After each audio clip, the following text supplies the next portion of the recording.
Amigos, la idea no es encontrarle una respuesta a la pregunta, pero es pensar hacia dónde va la radio. Y me gustaría, Lalo, como nuestro alma mater y quien me ayudó a pensar esta mesa, este encuentro, que empezaras vos diciendo qué te imaginás que va a pasar con la radio. ¿Por dónde la ves? Empecé a pensar en eso. Yo no pienso mucho en el futuro en general. Hola a todos. Ya había saludado, pero de nuevo. Y desde que me llamó Damián es como que te queda ahí una mosca dando vueltas por la cabeza. Y a mí, yo soy medio terrible porque me voy al carajo con una facilidad llamativa. Yo creo que nos vamos a implantar un chip. ¿Dónde? Hay lugares por donde entra fácilmente, pero calculo que la biotecnología lo hará de una manera mucho más racional y mucho más estudiada. Había el año pasado pasaban una serie bastante mala, pero era un tipo como una especie de detective que tenía un chip y tenía esta particularidad de que su cerebro estaba enlazado con the whole thing. Entonces, nada, tenía todo en la cabeza. O sea, el tipo enganchaba a Internet, bancos de datos, la CIA, la Gestapo, iba al pasado, al futuro.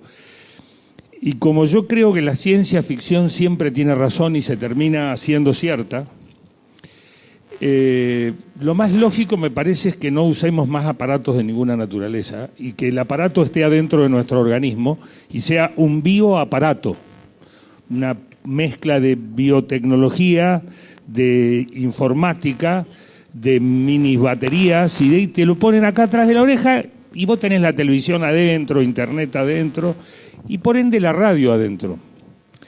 Porque si bien es muy difícil vaticinar lo que se viene, se rompen límites y fronteras con una velocidad, un vértigo y una facilidad que pensarlo es casi nada, paja.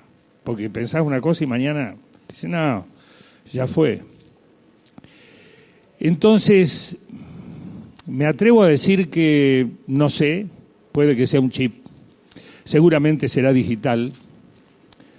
La radio ya es digital en algunos lugares.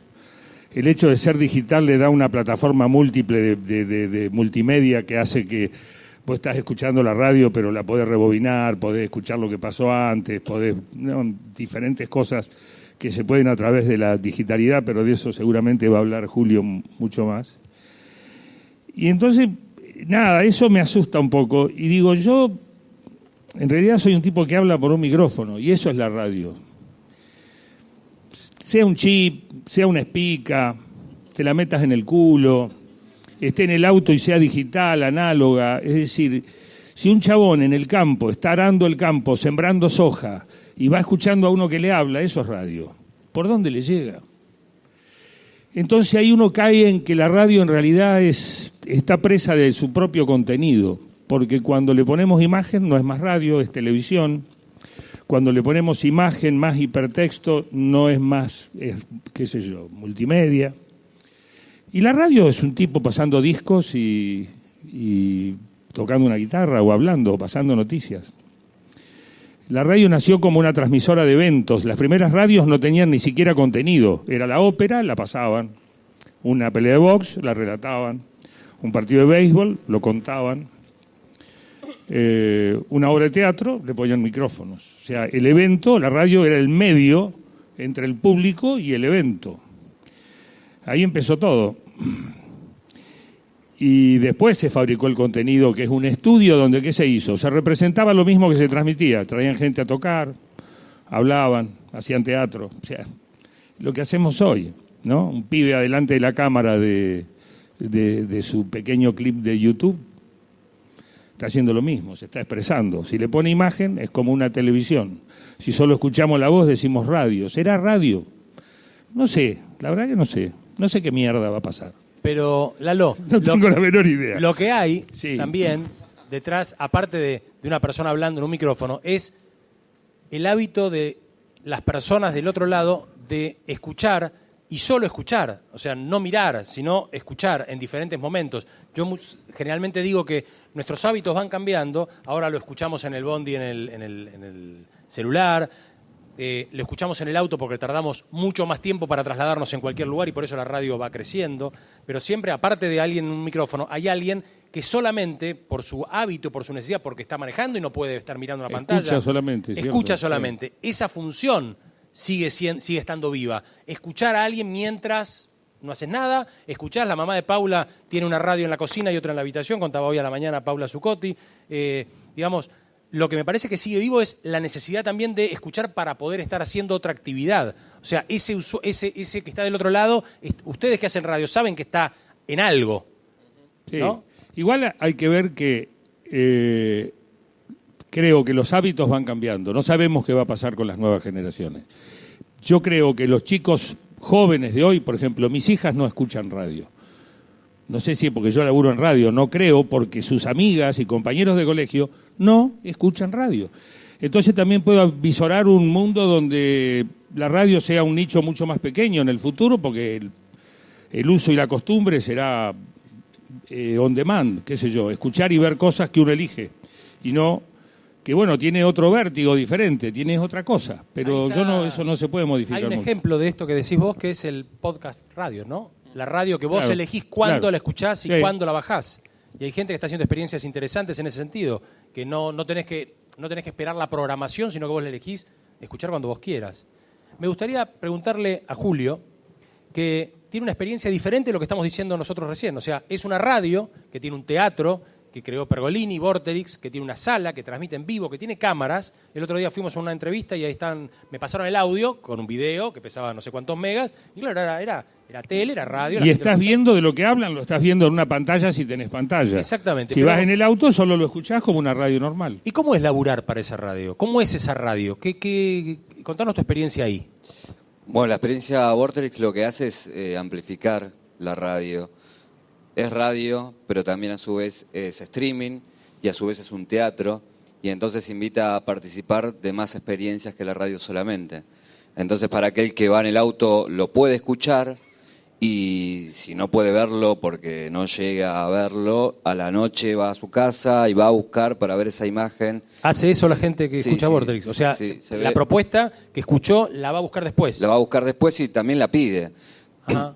Cuando Mario arrancó con este proyecto, lo que empezamos a trabajar con él, tampoco mucho entendíamos qué era la propuesta, y la fuimos aprendiendo.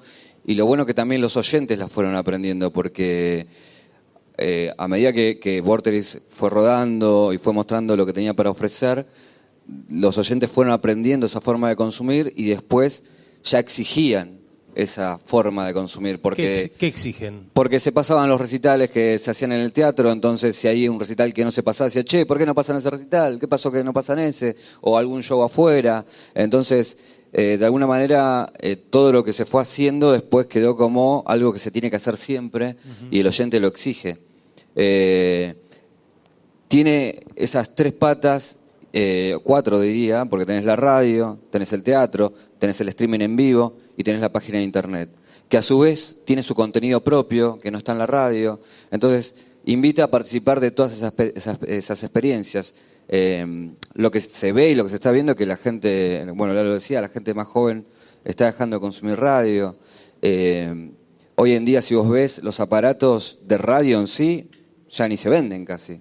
Vos vas a un local de electrodomésticos y tenés que ir a encontrar un lugar donde hay 3 radios chiquitas, y después tenés variedad de todos los productos de lo que quieras, pero radio en sí no hay, y el consumo de radio en sí no hay, y el celular está reemplazando a todo. Entonces, ¿cómo haces para generar contenidos para aquel que está con un celu quiera, además de escuchar la radio, ver otras cosas y que te elija por el contenido que ofreces? Entonces, lo que se hace básicamente es pensar el contenido en función del uso que está haciendo hoy en día el oyente o el televidente. O ¿Cómo es eso? llamarlo. Abrí un poquito más ese tema. La forma de consumo están cambiando, y se está viendo que está cambiando vertiginosamente. Cada 6 meses hay algo nuevo que desplaza a lo anterior. Si vos te fijás, hace 6 meses atrás Spotify casi ni existía y hoy todo el mundo está con Spotify o con otras cosas, o lo que fue YouTube en su momento, o lo que fue Twitter, o lo que fue Facebook y lo que es Instagram ahora y Snapchat, lo que sigue y lo que vendrá. Entonces, la forma de consumo cambia muchísimo y también lo ves en el consumo de radio. Hoy no se escucha más por celulares que por cualquier otro medio. Que la radio, que la compu de escritorio, que la tablet, todo va hacia el celular y al consumo del celular. Entonces, vos podés decir, sí, el tipo que está manejando o el que está yendo en un colectivo, bueno, el chofer del colectivo sí puede escuchar la radio, pero los 40 que están atrás tienen un celular en la mano que tiene la posibilidad de elegir qué quiere hacer con el celular. O entrar a una red social, sí, o escuchar la radio, o entrar a Spotify, o ver un video en YouTube. Hoy ya puede hacerlo. Entonces, de alguna manera hay que hacer contenidos que sean atrayentes para la gente que está con su celu en la mano, en cualquier lugar, y quiera elegirte. De alguna manera hacer ese contenido diferenciado que te invite a consumir eso. Y la verdad también es como una gran pregunta de qué va a pasar. Pero sí que la radio en sí va cambiando. Y hay una contradicción. Nunca, y esto Lalo lo puede saber, o Sebastián también, nunca en la historia es tan fácil hacer radio. Hoy cualquiera puede hacer radio. Hay más radios que nunca. O sea, radios de internet, radios chicas, radios truchas, radios AM, FM. Hay una variedad para hacer radio impresionante. Hoy yo puedo hacer con una compu radio. Ahora, hay que ver si eso comercialmente es viable por el solo hecho de hacer radio, y después hay que ver si eso se convierte en un negocio o no. Bueno, dice Martín Becerra, siempre lo cito, que estamos en una época de audiencias escasas. Cualquiera transmite. Sacamos ahora un Periscope, transmitimos. ¿Quién nos ve? No sé, tal vez si usamos las redes sociales de Seba, que tiene seguidores, probablemente nos vean. Pero si no, tal vez no se entera nadie. Cualquiera puede transmitir. Seba, hay que ver si quiero prestar la red social. Hay, ¿no?, que ver. Tal vez no tengo ganas, Lalo. Hay que ver. ¿Vos qué opinás de todo esto? Mirá. ¿Trajiste tarea del hogar? Sí, muy poco. En realidad me peleé con la impresora, lo que habla de mi relación con la tecnología, así que lo tuve que traer acá. No traigo mucho, no sean esperanzas. Con respecto al futuro, para mí la radio tiene futuro. Se le pronosticó la muerte un montón de veces cuando se inventó el cine, la televisión y otros competidores. Sin embargo, la radio sobrevive y me parece que ha sido muy inteligente la radio pragmática con la revolución tecnológica, porque la radio, y lo hablaban Lalo y Julio recién, la radio ha incorporado todas estas cuestiones tecnológicas a su favor. Y no solo eso, sino que profundizó la esencia de la radio, que es hacerte compañía. Entonces, con un telefonito estoy en Australia y puedo escucharte a vos, que te escucho todas las tardes, como cuando vivía en Caballito, por ejemplo. Y decías algo que no es menor antes, que me parece tiene que ver con esta adaptación de la radio y con lo inteligente que fue de la radio, que en esta era que estamos tan ansiosos y tan revoltosos y que necesitamos hacer 8 cosas a la vez, la radio es el único medio que te permite eso, que podés escuchar y podés viajar y hasta podés estar viendo otra cosa, o ver un video, o terminar tu trabajo, y me parece que la tele, por ejemplo, no te permite hacer eso. Y hoy, pensando en que veníamos a hablar del futuro de la radio, me fui al pasado y me fui a buscar data de los locos de la azotea, que son los que trajeron la radio acá a la Argentina.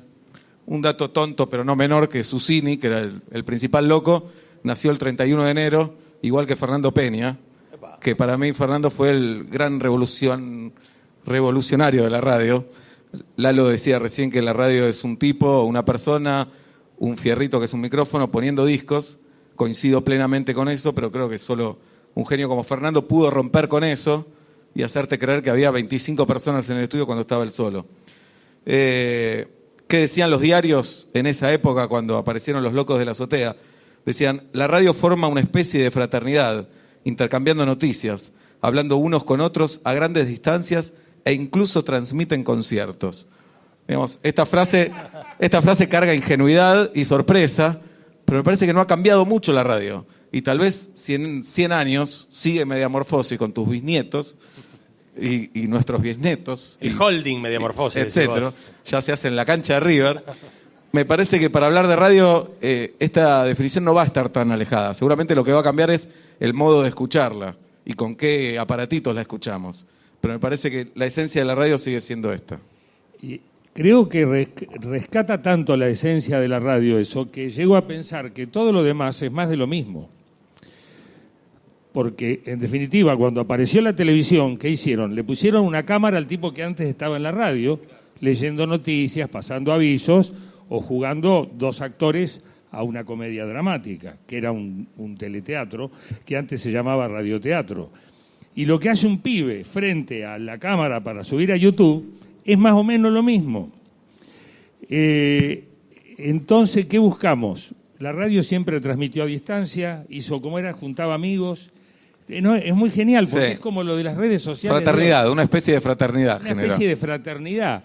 Claro, porque hay un emisor único y una gran platea, podemos decir, una gran audiencia que te elige, se identifica y tiene ese espacio en común, como al estilo de un club, podemos decir.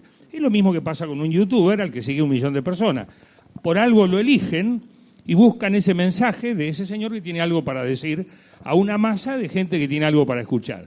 Y en ese sentido seguimos haciendo más de lo mismo. Lo que se modifica es la tecnología, el cómo lo hacemos, que no es tan importante, porque no hemos cambiado lo que decimos.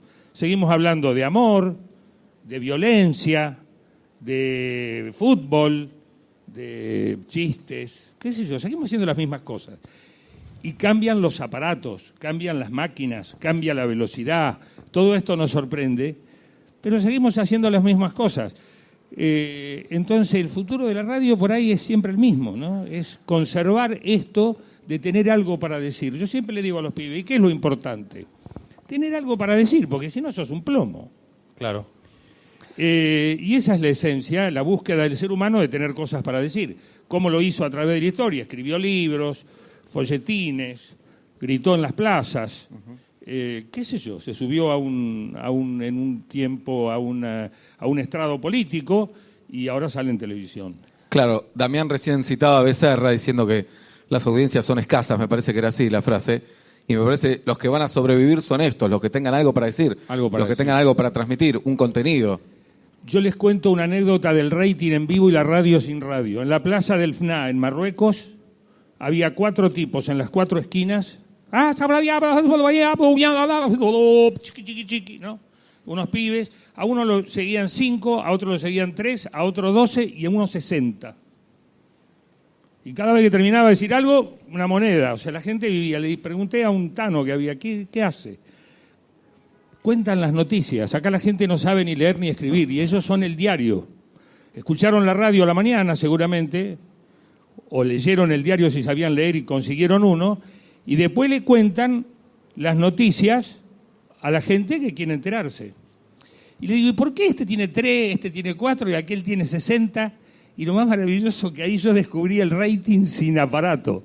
Dijo, ese aparte de las noticias cuenta los chismes del pueblo y chistes.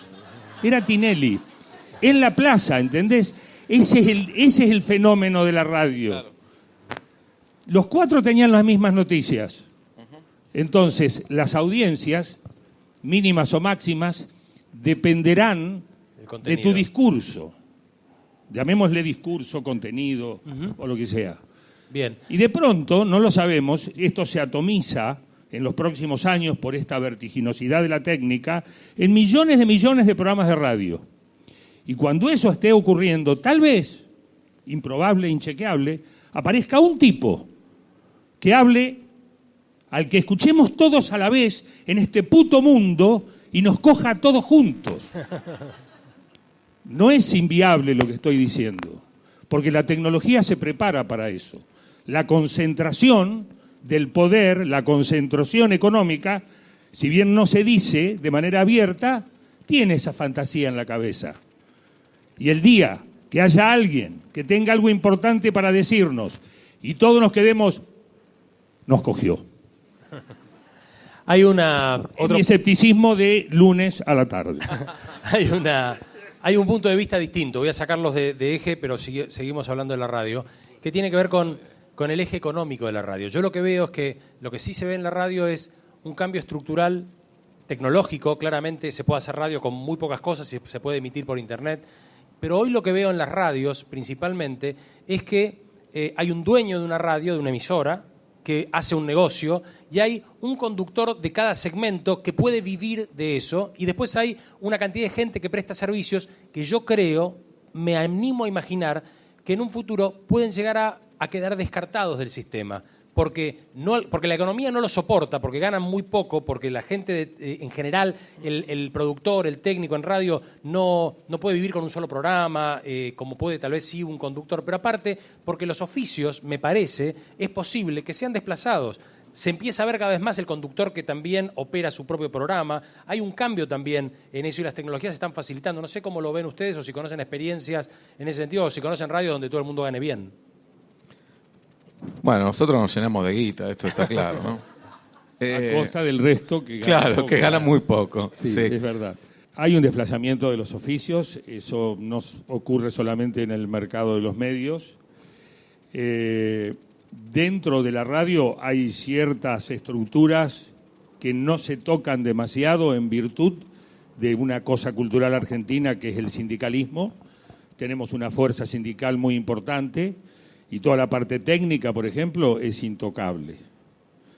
Sí fueron transando, digamos. Veníamos de una época de 2 operadores por turno, porque si uno iba al baño el otro lo tenía. Eso por ahí se perdió. Pero vos tenés los turnos, tenés los horarios, tenés los convenios, tenés los compensatorios. Si trabajan un franco, que sería un día feriado, tienen 2 o 3 compensatorios. O sea, hay toda una estructura sindical que se da en la Argentina en muchísimos sectores, no solamente en la radio. El cine es clásico, ¿no? Un equipo de cine que va a hacer una película son 30, 40 personas y nadie hace el trabajo del otro, salvo que sea una cooperativa independiente. Pero si están sindicados y vos contratás gente de sindicato, los músicos más o menos igual. Uh-huh. Entonces, para grabar una publicidad, por ejemplo. Para grabar las grabaciones. Hay una parte de la radio que es así y hay otra parte de la radio que no está tan regulada sindicalmente y entonces es mucho más móvil. Y hay una resistencia gremial, por ejemplo, a que el locutor o el animador o el conductor, el que habla, se opere a sí mismo. En muchos lugares del mundo ya se hace. Y creo que hubiese sido, si no hubiese estado la resistencia sindical...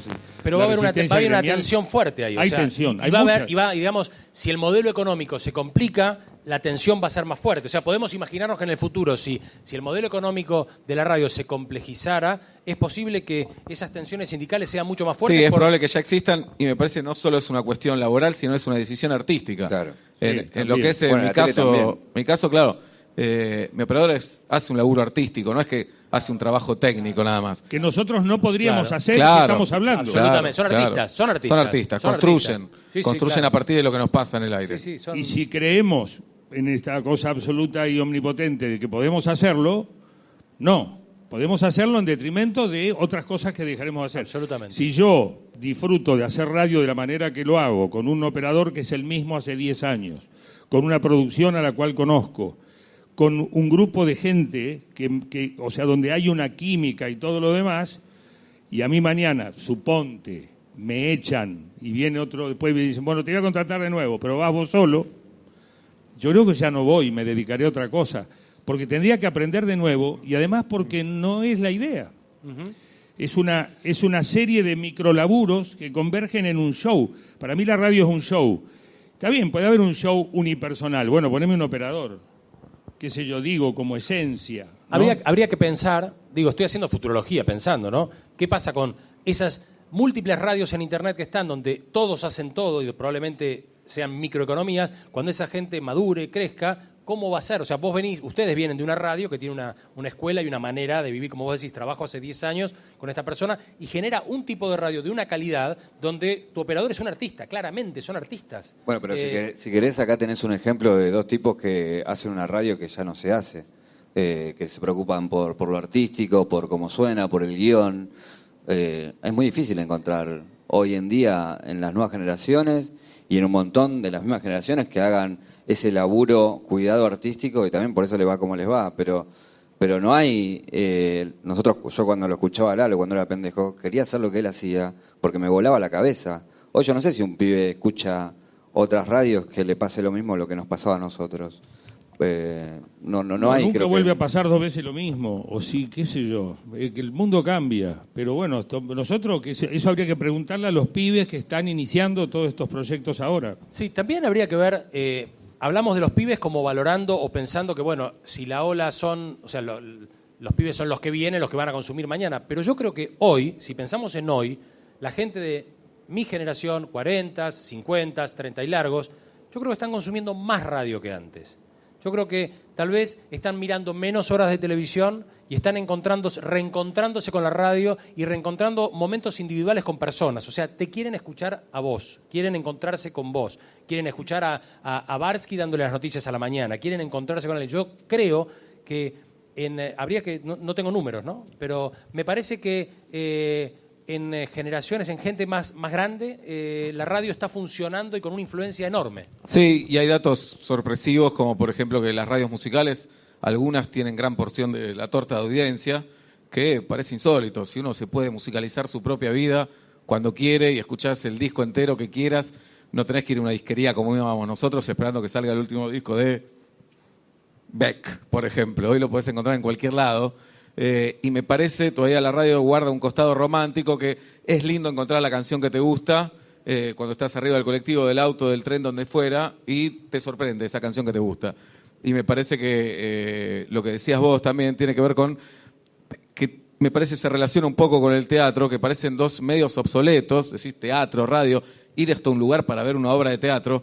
Me parece que se genera una relación muy íntima entre actor-espectador y entre conductor, showman, Totalmente. locutor, lo que fuera, y oyente, me parece. El oyente en sí, bueno, el espectador tiene una relación muy cercana con el actor porque le devuelve con risas, con silencios, con aplausos lo que le está pasando, pero el oyente ahora tiene un montón de medios para comunicarse. Antes hablábamos que, y acá Lalo lo vas a ver, te llamaban a la radio y había un telefonista que escribía el mensaje. Entonces vos le decías, Juancito del Palomar opina qué tal cosa, pero digamos, en ese mensaje estaba Juancito, que le había dejado el mensaje al telefonista, que anda a saber qué escribió, qué interpretó, se lo pasaba a un productor, el productor te traía el mensaje, digamos, había muchos eslabones. Ahora vos tenés un monitor frente a tus ojos y de ahí lees el tuit que te llega, por ejemplo. Entonces la relación es inmediata, constante, íntima. Hay una cuestión que la vimos a raíz de una noticia sobre desenchufarse. Hace como un mes hicimos una experiencia de desconectarnos a las 9 de la mañana. Yo llegué y dije, todo el mundo apaga los teléfonos, se sacan los teléfonos, se apagan las computadoras, porque a raíz de una nota que me habían hecho, donde me preguntaron qué cambió todo esto del mundo de la tecnología. Pancho Muñoz me la había hecho para la revista de ANSES. Y le digo, ¿qué cambió? Y me vino algo, pero fue como un frío en la espalda. Nos desconectamos. ¿Cómo? Me dice. Sí, nosotros nos desconectamos. Yo perdí al operador. El operador era un tipo que, como todo lo que hacía era manual, como manejar, aprendido, podía hacerlo todo, poner cassette, cintas, discos, largar las máquinas, tocar botones, siempre escuchándome y mirándome. Ahora está como un zombie con un mouse mirando unas pantallas. Perdí el 80% de su atención. Tengo que tocar un timbre para que él salga del mouse y la pantalla y me mire. Y supuestamente ya no está conectado con lo que yo estaba haciendo, que me estaba mirando y escuchando y manejando de memoria. Más el televisor que tiene en su control, ¿no? Donde está pasando el partido de tenis, que es lo que más me gusta. Sí, Si juega Federer, lo perdí. Los compañeros que tengo, está Maju, está Sangiao, están todos, están cada uno con su PC y con su electronic device, que le llamo yo al telefonito, donde están taca, taca, taca, taca. El día que hicimos el apagado de aparatos fue increíble. Se volvió a conectar la mesa, los temas fluían, todo el mundo estaba atento. Hay una desconexión en esta conexión. Porque estamos compitiendo por la atención, ¿no? Es atendernos. Todo el tiempo está complicado tener atención en algo. Está todo el tiempo fragmentada nuestra atención. Bueno, nosotros con Julieta, con mi compañera, lo que hacemos es estacionar los celulares. Los dejamos atrás. Pero cuando salimos al aire vamos corriendo a buscarlo.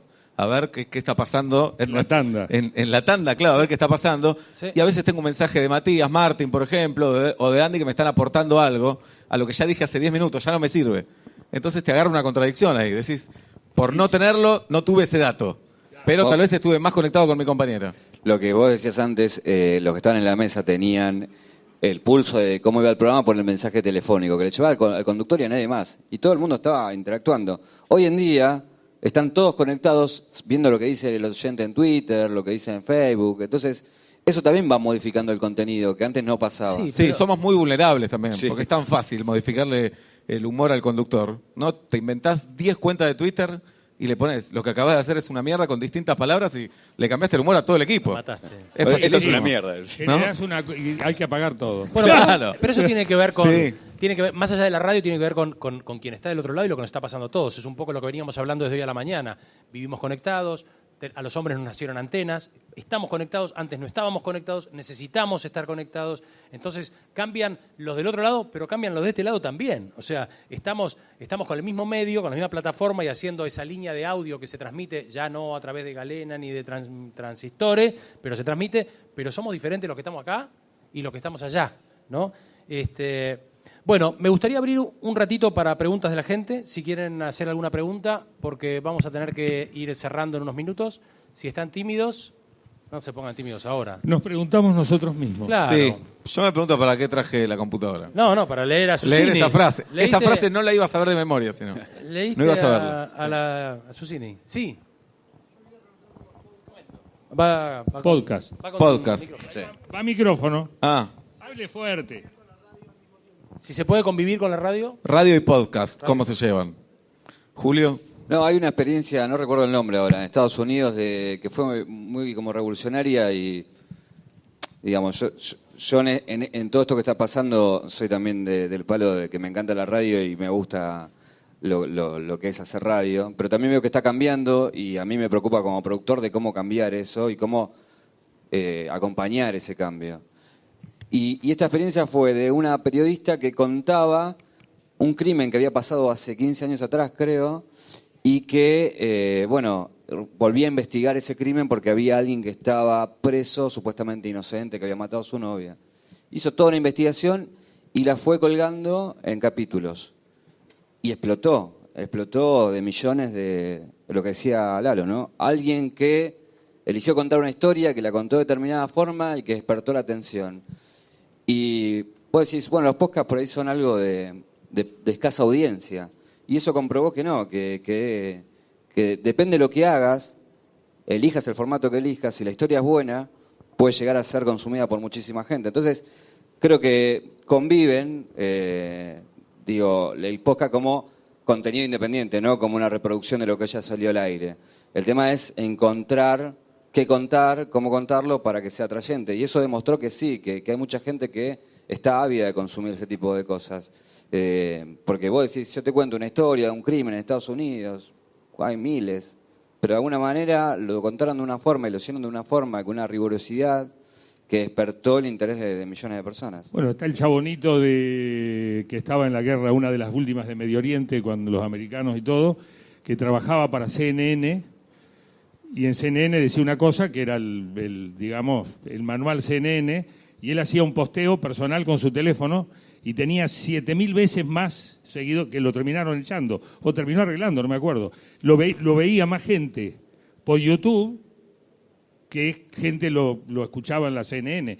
Él había generado un segundo contenido, mucho más interesante que el formato CNN, que seguramente era el tipo que estaba atrás de un árbol y decía, mirá, ahí están bombardeando. No sé, una cosa por ahí mucho más como nosotros, como un amigo que te cuenta algo, y eso duraba 1 minuto y lo veía todo Estados Unidos, y a CNN la veían 3. ¿No? O sea que sí, el post es en sí mismo un medio, porque es como el fascículo. Es como el que entregaban los Borges, todos escribieron en los diarios unas columnas que después se hicieron libros. Y eran las ficciones o eran y fue un fenómeno de la literatura escrita en diarios y en revistas. Y hoy, después fue mucho de los micros. En las primeras radios y la primera televisión que nosotros ya no recordamos, había unas columnas que eran unos señores que estaban 1 minuto, 2 minutos, como el amigo invisible, y todo el mundo los escuchaba. Y generaban esa tensión en 1 minuto, 2 minutos.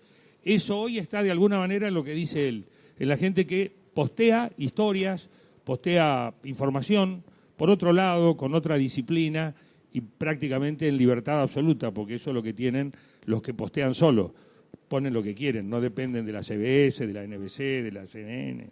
Bueno, vamos a la última pregunta. Sí. Ahí, Marta.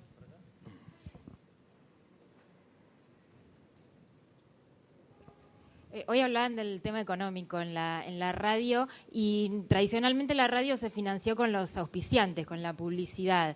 ¿Creen que con estos cambios hay que encontrarle otra forma de tener dinero? No sé, hoy se hablaba de crowdfunding o de otras formas. ¿Piensan hoy por hoy en otras formas? Puede haber en algún momento, me parece, sobre todo Lalo y yo trabajamos en radios que todavía tienen son bastante tradicionales a la hora de comercializar. Sí. A veces tratan de innovar metiéndose en los contenidos, no siempre favoreciéndolos, diría que casi siempre todo lo contrario. Pero puede haber una relación más directa todavía con el oyente. Pasa, por ejemplo, en Estados Unidos hay un comediante que se llama Louis C.K., que lo que hace él es decir, bueno, yo subo mi show, pagás $1, por ejemplo. Entonces, me imagino que puede ser una posibilidad para zafar un poco del esquema tradicional de comercializar una radio. La radio más escuchada de Boston, te estoy hablando de los años 80, de música clásica, era un tipo que tenía un switcher automático.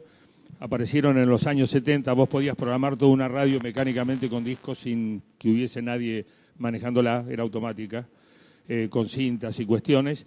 Y él tenía esta radio de música clásica y era música. Y cuando el tipo empezaba a hablar, la gente ya sabía que se le estaba acabando la plata. Entonces empezaba a hablar y a decir, manden plata, tenía una cuenta que hacía P.O. Box y cuestiones para una cuenta bancaria y todo eso.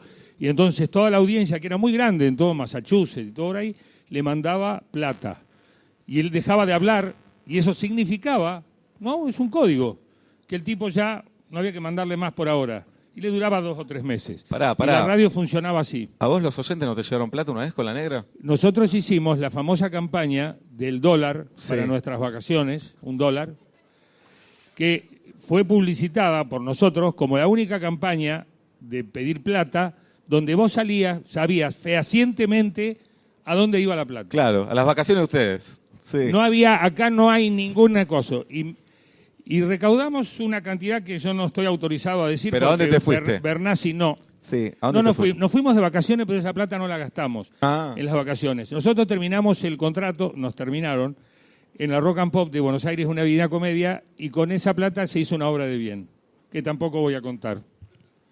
A mí me parece que hay un sistema de monetización que tiene la radio que, aparte de la venta de publicidad, que es la de convocar y generar espectáculos. O sea, convocar desde la radio, participar activamente de espectáculos y generar ese compromiso con la audiencia, encontrarse, Sí. a veces para generar dinero para ellos mismos, o a veces, digamos, participando en un show, o como en el caso de Andy, por ejemplo, por una movida solidaria, pero te encontrás, también generás eso que hablamos acá en otras charlas, el engagement, el compromiso, te encontrás con el tipo que venís escuchando todos los días y lo ves, y me parece que ese es un sistema de monetización poderoso que tiene la radio. ¿Sí? Nosotros hacemos todos los fines de año un programa en un teatro.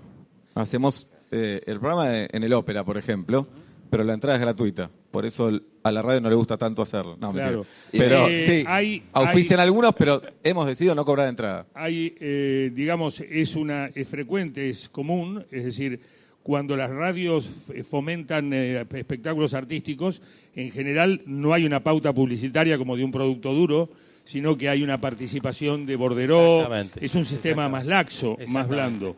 Yo tengo una experiencia, una radio en San Pedro, que se llama Radio Lechiguanas, que no existe prácticamente porque no está en ningún lugar, pero hay una antena y un transmisor, y no hay nadie, no hay locutor, no hay operador, no hay nadie. La radio anda sola. La manejamos 2 o 3 personas por control remoto, desde otras computadoras, y lentamente una idea muy loca, que es una radio que habla de San Pedro, de la historia de San Pedro, del futuro de San Pedro, y pasa música de todas las culturas del mundo que te puedas imaginar, y se llama Radio Lechiguana, sin límites, sin fronteras, sin banderas, y el año pasado le agregué sin publicidad. Decidimos ya que nunca va a tener publicidad. Entonces la pagamos nosotros de alguna manera. Sueño con que pueda haber otra gente, en San Pedro supuestamente, todavía no la tenemos en web porque está al aire en una frecuencia modulada de baja potencia, porque el lugar a donde está la radio, que es un galpón de camiones, un depósito, la internet que me llega por un cable de cobre que todavía es el de Entel. No, esto es así. Explicar lo que es Entel, que hay muchos que Entel quieren era una saber. empresa telefónica antigua. Entonces es muy inestable. Entonces el streaming así no funciona. Entonces podemos usar esa internet doméstica que tenemos, es para entrar los controles remotos, pero no para escuchar la música y la programación. Sueño con que así como nosotros, que somos unos locos, que ganamos plata en otra cosa, podemos gastarla en este lujo de tener una radio gratis, haya algún otro empresario que gane plata y se dé el gusto también de darnos una plata a nosotros para que cambiemos los equipos ¿Hay alguno de vez por en acá? cuando ¿Alguno que o se quiera compremos sumar? una computadora. Pero solo así, ¿viste? Sin publicidad. Bueno, muchísimas gracias. no, a usted. Sí, Gracias a Julio, vos. Quería sumar a eso. Sí. Sí, En el caso de Vortex, lo que está haciendo como diferencial es que más allá de la publicidad de radio, en el momento que está la publicidad en la radio, en el streaming hay otra publicidad como complementar, y después también en el Smart habría otra publicidad, y también genera movidas en el mismo teatro que Claro. tienen que ver con las marcas, y son otras formas de... sí, acercar a la gente, usan ese espacio para acercarse y encontrarse con la comunidad. Exactamente. Bueno, tenemos que cerrar. Muchísimas gracias, un aplauso grande. Muchas gracias.